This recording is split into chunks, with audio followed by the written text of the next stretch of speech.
I am reviewing the book Looking for Alaska, written by John Green, and this was his first novel released in March of 2005. This review is an in-depth look at how the main characters, Alaska, Miles, and Chip, handle the burdens that life throws on the youth, and how they each channel their different problems while simultaneously trying to help one another, and how I in turn learned from the book and used it in my own life.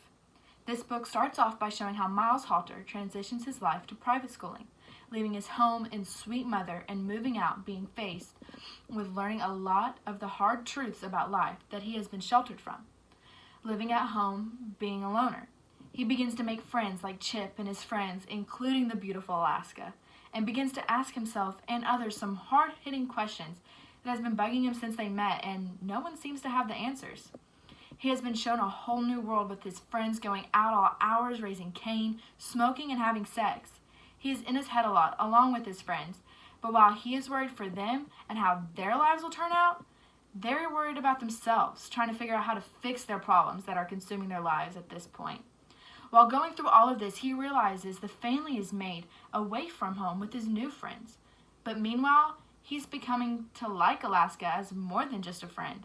While Miles and Alaska do get to have an intimate moment together, an anonymous call interrupts them and sends Alaska on a drive alone, mad at herself for always messing things up for herself and others.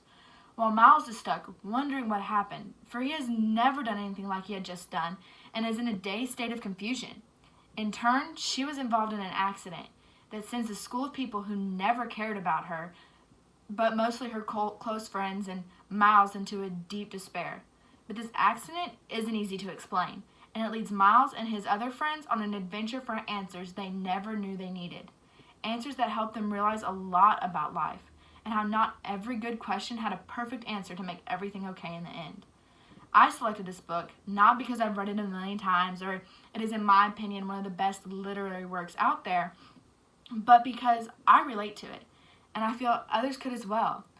That it is a fun and engaging read, but it could really help the reader as well, being a fun journey. The readers going through things on a level high schoolers and college students could understand is a big part of my love for this book. The characters unravel in the help of sex and cigarettes and late-night adventures. They have problems everyone faces, like bullies and being misunderstood, outcasts really. Some with family problems and some without. But everyone's situation is unique, and they handle it as best as they know how. Reading this book before I started high school helped me to see how they help themselves as a long-term solution. Though I do admit to trying their way, I didn't want to end up like them.